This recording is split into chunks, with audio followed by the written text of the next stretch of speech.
this video, I am going to teach you about addition and subtraction of rational algebraic expressions with different denominators. So last time, we already talked about how to add and subtract rational algebraic expressions with same denominators. But what are we going to do if the denominators will be different with each other? So that is why I am here right now and I am going to teach you how to solve or find the sum or find the difference of such algebraic expressions. So let's say for example, diba, when we were in elementary, we solve fractions with different denominators. So if iba yung denominators nila, we will be looking for the least common denominator or the LCD. Okay? So ganun din kapag nag-add and subtract tayo ng rational algebraic expression na may magkaibang denominator. So we will be looking for the least common denominator of the given. And then we will be deriving a new set of rational algebraic expressions using the LCD, of course. And that new set of RAE or rational algebraic expression is the equivalent expression of the given, of course.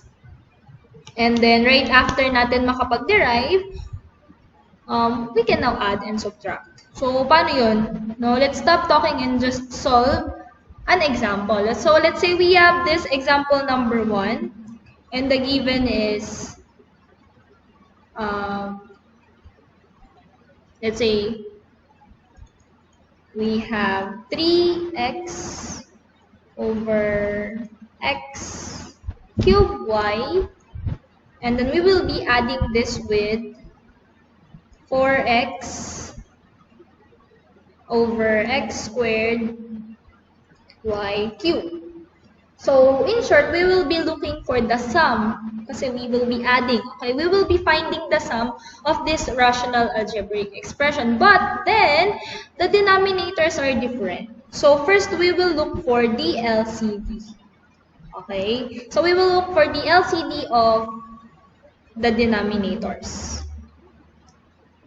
Okay, so we will look for the LCD of this. So I already discussed how to get the LCD of the monomials. Okay, so in this case po, kunin natin yung LCD ng bawat variable.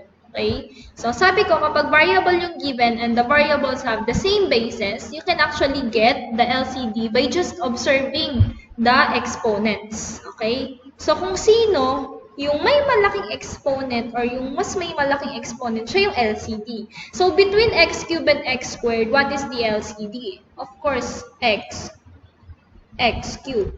Okay, mas malaki yung 3 sa 2, di ba? How about sa y? Dito naman sa y, of course, same din sila ng bases. So, we can get the LCD by just looking at the exponents. Okay, so between y and y cubed, of course, again, mas malaki si y cubed. Okay, so the LCD of this example now is x cubed, y cubed. Now that we have the LCD, we should derive a new set of rational algebraic expression using the LCD, of course. So how do we derive the new set of rational algebraic expression? So we will use the LCD. So isa-isahin muna natin. So ito muna, mag-derive muna tayo ng expression na same na to. So I'm going to rewrite and then equal to the LCD. LCD yung denominator mo na bago. Okay, so x cubed, y cubed. And then for us to find what will be the numerator, we should divide the LCD by the original denominator. So x cubed y cubed divided by x cubed y. Okay, so paki-imagine po yun. No? Ganito yung mangyayari kasi dyan. X cubed y cubed divided by x cubed y. So, x cubed will be cancelled. So, y cubed divided by y, matitira ay y squared. Okay? Ngayon, si y squared, i-multiply natin dito sa numerator. So, y squared times 3x. So, pagsasamahin nyo lang sila. 3xy squared. Okay. So, this will be the new set of fraction that you are going to replace to this given. So, ito na ngayon yung gagamitin mo. So, let's delete this given and then replace it by this expression that we derive. So, yan na ngayon yung gagamitin mo na expression. And then, how about the second one? Okay? So, magdiderive ulit tayo. So, for x squared, and y cubed. And then, we will use the LCD, which is x cubed, y cubed. So, again, let's divide the LCD by the original denominator. So, this will be x cubed, y cubed. Kung nalilito kayo mag-divide in this format, you can write using this format now. So, x squared and y cubed. So, y cubed will be cancelled. So, x cubed divided by x squared, ang matitira na lang ay si x. Okay? So, x times 4x, we have 4x squared. So, therefore, you're going to use this new set of expression or rational algebraic expression. Papalit natin dun sa given natin. So, now that everything is done, tapos na tayo mag-derive ng new set of rational algebraic expression, napansin nyo, the given became a rational algebraic expression with the same denominators. So, same denominators na siya. So, we can now add using the rules in adding or subtracting a rational algebraic expression with the same denominators. Okay? So, paano yung rule doon? Sabi sa rule doon nung unang rule doon ay we should write our given over a single denominator. So, I'm going to rewrite the given over a single denominator. So, x cubed, y cubed. And then, I am going to copy this numerator, 3xy squared. And then, we should distribute this sign. Okay, multiply natin yung sign sa susunod na term. Positive times 4x squared. The answer is positive 4x squared. So, now, observing this format, we cannot add the numerator. Kasi po, bakit? Hindi naman sila same ng variable. Okay? We can add the coefficient if they have the same variables. In this case, we cannot add them kasi yung variables na katabi ni 3 is xy squared. Yung variables na katabi ni 4 is x squared. Definitely different. Okay? Magkaiba. So, therefore, if that is the case, leave them as it is. Okay? Iwan na natin siya na ganyan. And then, isimplify na lang natin sila agad. Okay? How do we simplify? Of course, using factoring or lessons in factoring. So, if hindi natin sila ma-add, leave them as it is. Just move on in simplifying. So, the numerator, we can simplify this by factoring. And we will use factoring polynomials with a common factor. So, si 3xy squared and si 4x squared, meron siyang common factor or yung GCF nila, which is x. Okay, yun yung common factor nila, x. And then, we will create a binomial. Yung nasa loob ng binomial, yung quotient ni 3xy squared and ni x. So, didivide natin si 3xy squared kay x. Ang matitira si 3y squared, di ba? Plus, si 4x squared, i-divide natin kay x. So, ang matitira is si 4x. Over x cubed, y cubed. O kaya, pwede natin to i-simplify, di ba? Or i-factor, di ba? Sabi ko sa inyo last time. So, si x times x times x, or si y, huwag na natin siyang i-factor kasi wala naman tayong pwedeng makancel sa kanya. Ito, hindi tayo pwedeng mag-cancel dito kasi this is a binomial. Magkasama to. kung may ika-cancel ka, dapat binomial din sa kanya. Okay, nakamukha niya. So dito, in this case, we can just cancel 1x on the numerator and 1x on the denominator. So therefore po, pag sinulat na natin yung final answer natin, it will be like this. So 3y squared plus 4x, no? Kasi wala na siyang x na cancel na, over ilan na lang yung x? So, dalawa. So, x squared y cubed. So, this will be the sum that we are looking for. So, 3y squared plus 4x. I'm just going to rewrite the sum. Over x squared y cubed. So, this is the sum that we are looking for in example number 1. How about if the given rational algebraic expression, yung denominator nila, let's say, binomial.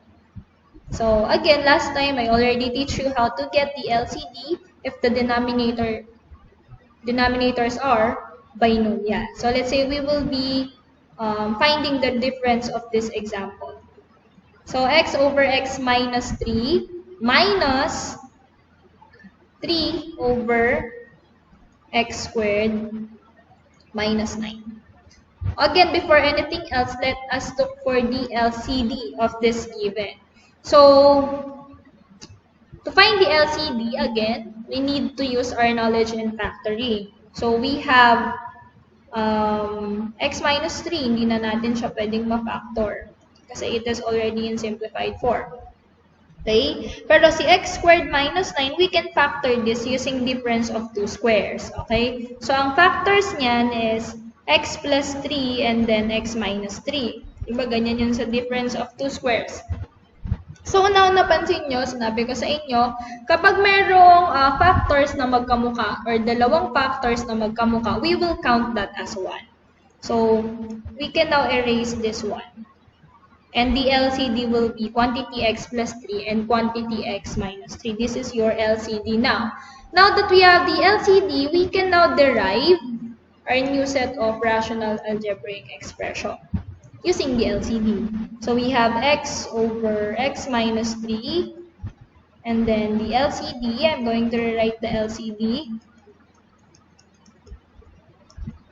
So we should divide the LCD by the original denominator. So quantity x plus 3 times quantity x minus 3 divided by x minus 3. Okay, if I am going to write that, x plus 3, then x minus 3 divided by x minus 3, maka-cancel si x minus 3, ang matitira na lang si x plus 3. And x plus 3, we will multiply it by x. So, ang mangyayari dyan, x times x plus 3. Or x times quantity x plus 3. Ganun yung mangyayari. And then, hindi pa tapos. We will distribute x, okay, to the binomial. So, x times x, that is x squared. And then, x times positive 3, that is positive 3x. Over the LCD. So, x plus 3 and then x minus 3.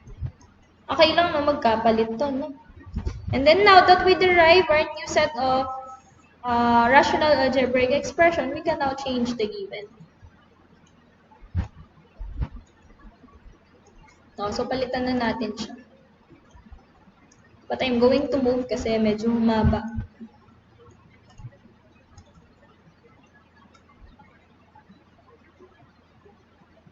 Hindi pa din cash.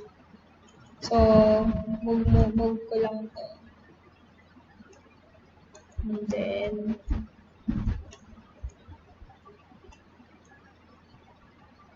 then yeah. So this will be the first one. Okay? And then the second one, we should again derive 3 over, we have x squared minus 9 is equal to our LCD. So, x plus 3 and then x minus 3.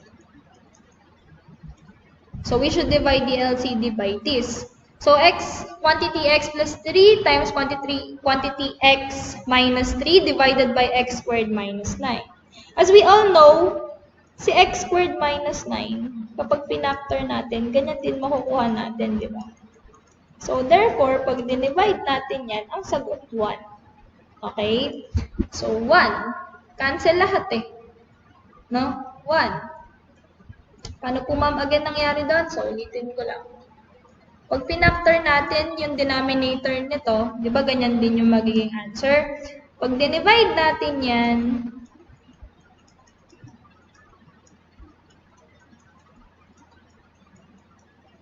cancel lahat, di ba?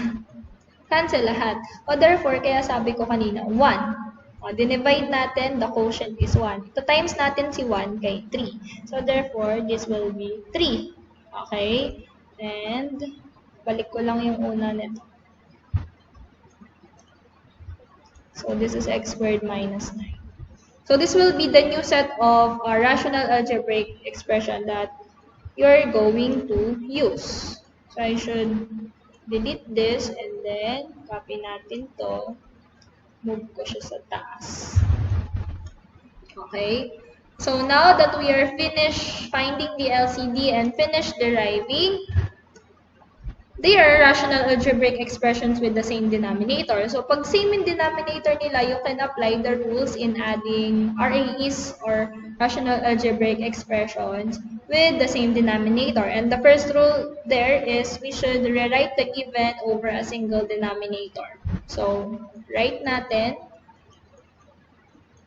over a single denominator. So x squared plus 3x, we should distribute this sign. So, negative times 3, the answer is negative 3. So, now that we rewrite our given over a single denominator, let us see if we can still simplify this. Kasi no, we cannot subtract our numerator kasi ito constant term yan, ito binomial. Okay? Wala naman tayong terms na pwedeng pagsamahin kasi iba-iba yung variables nila. The first one is x squared, the second one is x, the third one is a constant term, so wala siyang variable. Therefore, let's see if pwede na lang natin siya i-simplify. Okay? So in this case po, itong numerator, trinomial siya, no? So let us see if we can factor this. So ano yung factors nitong trinomial? Ano yung factors ni negative 3 na pag pinag-multiply mo, negative 3 yung sagot, pag pinag-add mo, positive 3 yung sagot? So wala. Wala. We cannot factor the numerator. No? So therefore, this will be your answer. Hindi natin siya pwedeng i-factor kahit using any lessons in factoring. Kasi it is already simplified. Therefore, the difference of example number 2 is x squared plus 3x minus 3 all over quantity x plus 3 times quantity x minus 3. Or, pwede din naman po, pwede nyo to i-simplify. Pwede nyo siyang i-multiply using FOIL method. Pero okay lang naman din sa akin kahit hindi na. Okay? Pwede din ganyan. This can be written as x squared minus 9 kasi difference of 2 squared. So, any of these two answers, I am going to accept. No? So, that is the difference of example number 3. How about if the denominator is a trinomial? Paano pag may trinomial yung denominator? So, I already, again, discussed how to get the LCD if the given has a denominator that is a trinomial. Now, let's solve this example number 3. So, let's say I have x plus 2 over x minus 6. And then I will be getting the difference of it. And then this given. X squared plus 5x. Then plus 14. All over x squared minus 2x minus 24. Let's say I will get the difference of this given, no? So again, first let us find the LCD. So by factoring again. So x minus 6, we cannot factor x minus 6, no? Nakasimplified na siya. But this trinomial, we can still factor this, no? So the factors of that trinomial is x minus 6, or quantity x minus 6, and then quantity x plus 4. Yan yung factor nun. Kahit i-check nyo pa using FOIL method. Okay?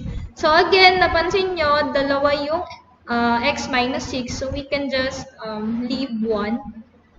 No? And the LCD is this. Quantity x minus 6 times quantity x plus 4. Yan na ngayon yung LCD. Now that we have the LCD, we can now derive our new set of rational algebraic expression. So, let's say, ayan, papalitan na natin yung given. So, x plus 2 over x minus 6, and then equals LCD. So, dividing the LCD by the original denominator, ang sagot dito ay x plus 4. No? So, quantity x minus 6, x plus 4 divided by x minus 6, makakancel kasi si x minus 6, kaya matitira si x plus 4. Kaya yun yung sagot. And then x plus 4, ita-times natin siya dun sa numerator. And then, ganyan na yung mangyayari.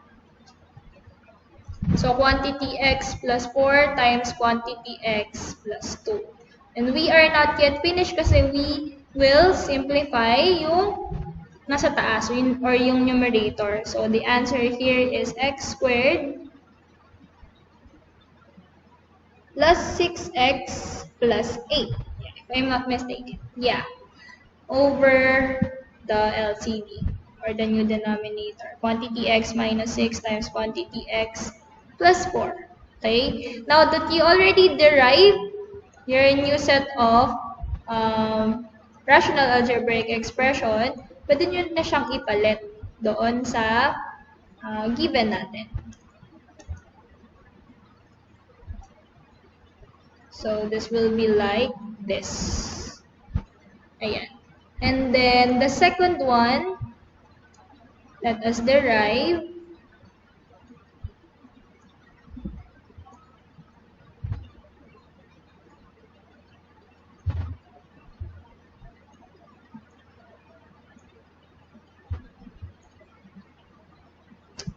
so x squared plus 5x plus 14 all over x squared minus 2x minus 24 is equal to the LCD. So again po, pag dinivide natin si LCD dito sa original denominator, kapag kasi pinactor natin tong original denominator, the answer is the same as the LCD. Okay? So dividing that, we will come up with 1. Kasi di ba pag pinactor mo tong trinomial na given sa denominator niya, the answer is like the LCD, di ba? Katulad nito. Ayun yung answer dyan pag pinactor. So therefore, dividing the LCD and that denominator,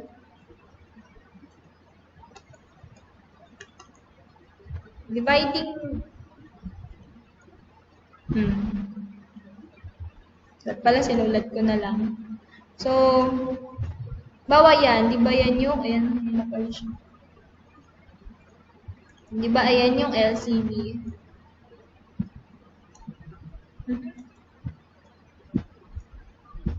So, ayan yung LCD, di ba? So, kanina, ito yung given dito sa denominator niya. Kapag finactor kasi natin to, you will come up with the same as the terms in the LCD. So, when we divide this, that is equal to 1. Okay? Gusto ko lang ipakita. Times the numerator. So, therefore, this will be the same. Plus 40. So, therefore, palitan ko siya ulit. Therefore, kapag dinerive natin, we will come up with this rational algebraic expression. And we can now change our given above. So, palitan natin siya nito.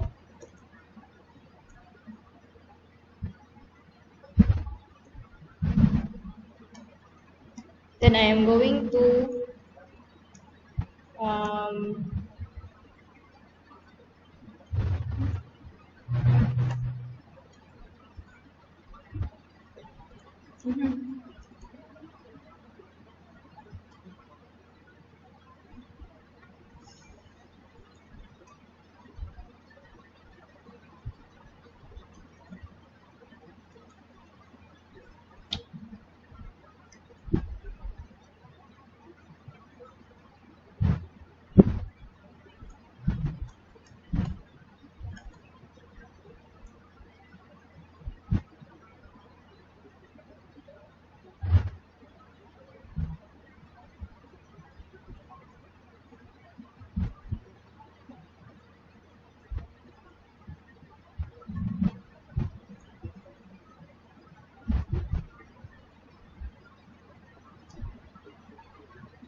I'm just going to erase everything before tayo mag-solve.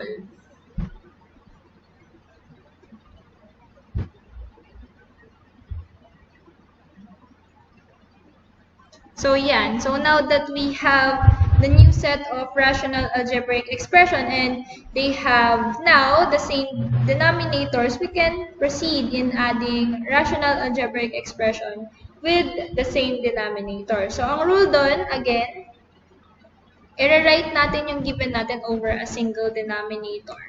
So quantity x minus 6 times quantity x plus 4.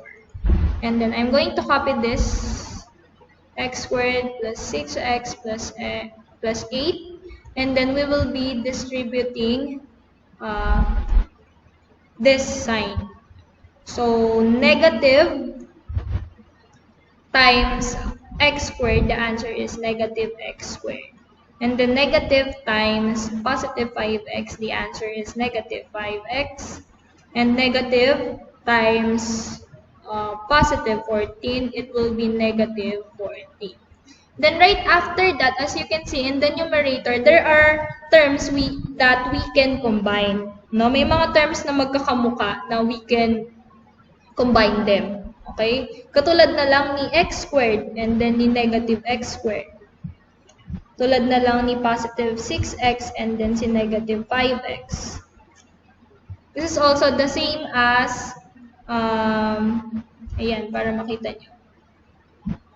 Pwede din natin pagsamahin si positive 8 and si negative 14. And kapag pinagsama-sama natin yan, we will come up with this answer.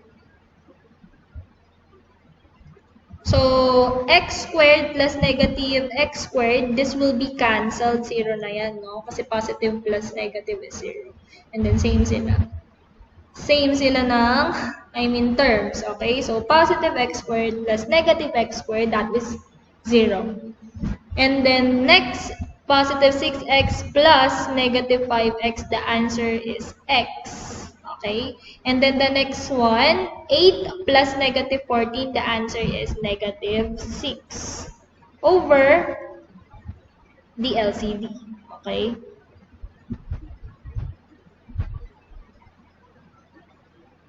And then looking at our answer, pwede pa natin siyang i-simplify, no? I-simplify by factoring. Pero in this situation kasi, we cannot factor the numerator the same as the denominator kasi they are already like simplified. Pero we can cancel common terms pa dito even though we did not factor. Basta pag may nakita tayo na same terms, pwede natin i-cancel. We can still cancel. In this case, we can cancel x minus 6, diba? Therefore, wala nang matitira dun sa numerator. Pag wala nang terms dyan, that is 1. Okay? 1 over x plus 4. And that will be the difference of this example. 1 over x plus 4. So that is how you add or subtract rational algebraic expressions with different denominators.